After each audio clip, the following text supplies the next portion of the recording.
नमस्कार। आज मैं आपको शनि जयंती की पूजा विधि, इस दिन क्या करें क्या ना करें, उपायों और शनि देव के जन्म की कथा के बारे में बताने जा रही हूँ। दोस्तों, शनि देव को न्याय के देव माना जाता है। वो आपको आपके कर्मों के अनुसार फल देते हैं।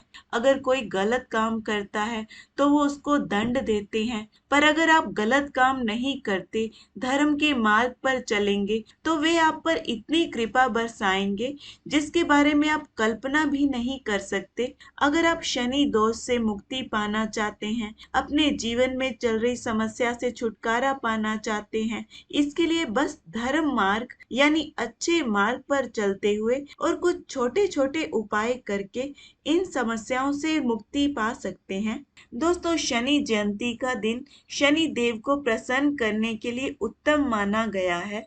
इस दिन न्याय के देवता की पूजा करने से शनि दोष और ढैया साढ़े साती के अशुभ प्रभाव से मुक्ति मिलती है। ज्येष्ठ मास के कृष्ण पक्ष की अमावस्या को शनि देव का जन्म होने के कारण इस दिन शनि जयंती मनाई जाती है। आइए जानते हैं कि इस दिन कौन से छोटे छोटे कार्य करके और क्या ना करके शनि देव को प्रसन्न कर सकते हैं। दोस्तों, शनि देव की पूजा हमेशा सूर्य उदय से पहले और सूर्य अस्त के बाद ही की जाती है। इस दिन सुबह जल्दी उठकर किसी पवित्र नदी में स्नान करें, नहीं तो घर में ही पानी में गंगा जल और काले तिल मिला के स्नान करें। साफ कपड़े पहने। घर में तो शनि देव की मूर्ति या प्रतिमा नहीं रखनी चाहिए, तो आप घर पर मन में उनका स्मरण करके पूजा कर सकते हैं। हाथ में तिल फूल लेके अपने व्रत का संकल्प ले सकते हैं। हनुमान जी की पूजा कर सकते हैं। भोलेनाथ की पूजा कर सकते हैं। भोलेनाथ का इस दिन काले तिल मिले हुए जल से अभिषेक करना भी अच्छा रहता है। उनके मंत्रों का जाप भी जरूर करें। अगर आप मंदिर जाके पूजा करना चाहें तो कर सकते हैं। कोशिश करें कि शनिदेव की पूजा आप वहां करें जहां वो शिला के रूप में विराजमान हो, क्योंकि शनि देव की दृष्टि आप पर नहीं पड़नी चाहिए। अगर आप शनि देव की पूजा ऐसे मंदिर में करते हैं जहां वो मूर्ति के रूप में विराजमान है, तो शनि देव की पूजा करते समय हमेशा ध्यान रखें कि उनकी आंखों में देखकर पूजा ना करें। ऐसे में जब भी शनिदेव की पूजा करें तो अपनी नजर हमेशा उनके पैरों में रखें और एकदम उनके सामने खड़े होके पूजा ना करें। उन्हें थोड़ा सा तेल, काले तिल, उड़द की दाल, नीले फूल प्रसाद अर्पित करें, दीपक जलाएं या मंदिर में जो दीपक जल रहा हो उसमें अपनी तरफ से आप थोड़ा तेल डाल दें। दोस्तों, आप शमी के पौधे की भी शनि देव के प्रतीक के रूप में पूजा कर सकते हैं। आप शनि देव की पूजा पीपल के पेड़ के नीचे कर सकते हैं। पीपल के वृक्ष को जल अर्पित करें, परिक्रमा करें। परिक्रमा करते हुए शनि देव का मंत्र बोलते रहें। शाम के समय दीपक जलाएं। सरसों के तेल में तिल डाल के दीपक जलाएं, जिसकी बत्ती पश्चिम दिशा में हो। भोग अर्पित करें। शनि जयंती के दिन पीपल के वृक्ष के नीचे दीपक जलाने से रोग दूर होते हैं। वहीं बैठ के भी आप चाहें तो शनि देव के मंत्रों का जाप कर सकते हो, नहीं तो घर में दीपक जला के पश्चिम दिशा की तरफ मुख करके शनि देव के मंत्र का जाप कर सकते हो। फिर शनि देव से कृपा प्राप्ति के लिए प्रार्थना करें। शनि देव के मंत्र ओम शं शनैश्चराय नमः या ओम प्राम प्रीम प्रोम सह शनैश्चराय नमः का रुद्राक्ष की माला से 5 या 11 माला जाप करें। शनि चालीसा या दशरथ कृत शनि स्तोत्र का पाठ भी कर सकते हैं।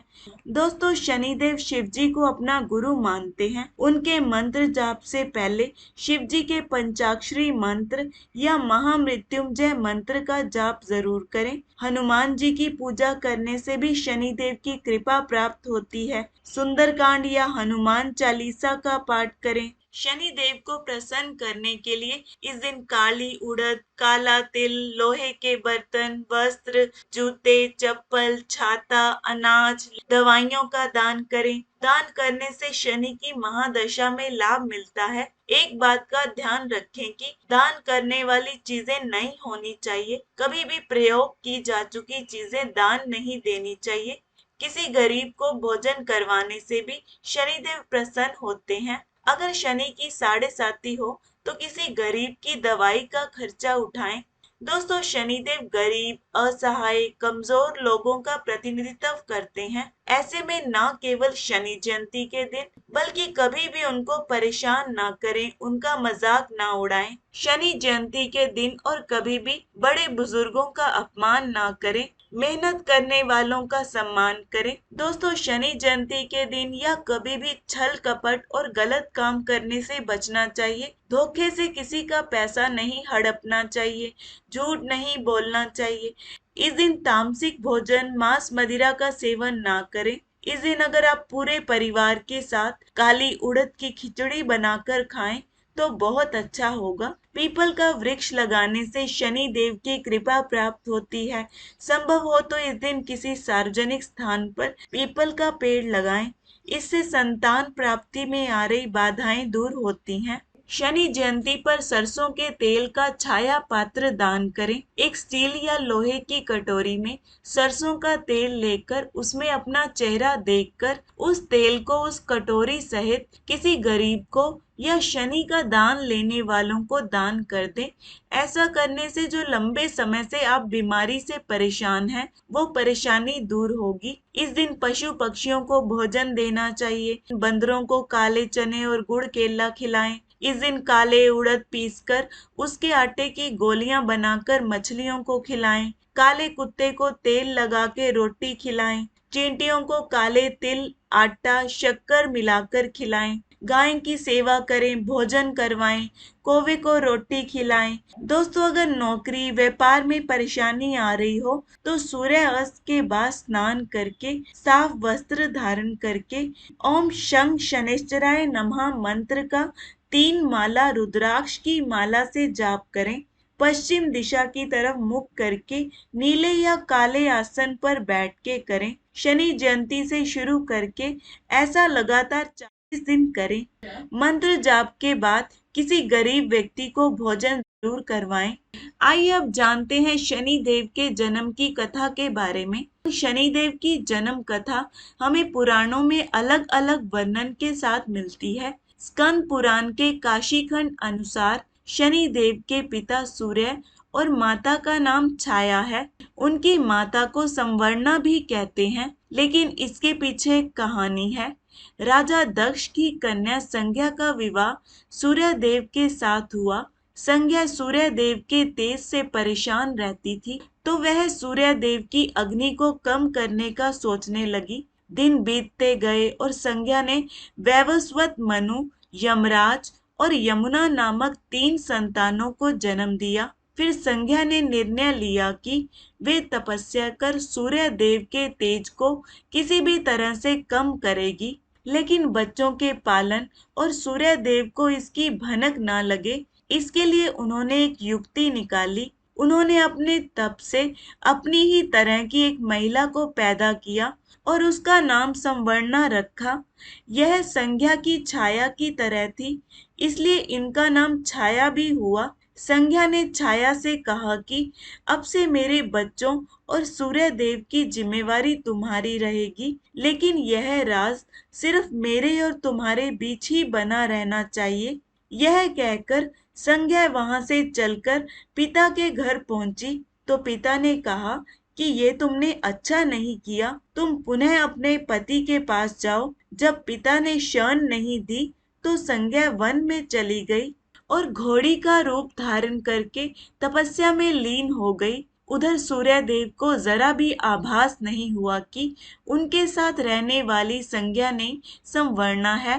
संवर्णा अपने नारी धर्म का पालन करती रही और छाया रूप होने के कारण उन्हें सूर्य देव के तेज से कोई परेशानी नहीं हुई। सूर्य देव और संवर्णा के संयोग से भी मनु, शनिदेव और भद्रा 3 संतानों ने जन्म लिया। कहते हैं कि जब शनिदेव छाया के गर्भ में थे तो छाया ने भगवान शिव की कठोर तपस्या की थी।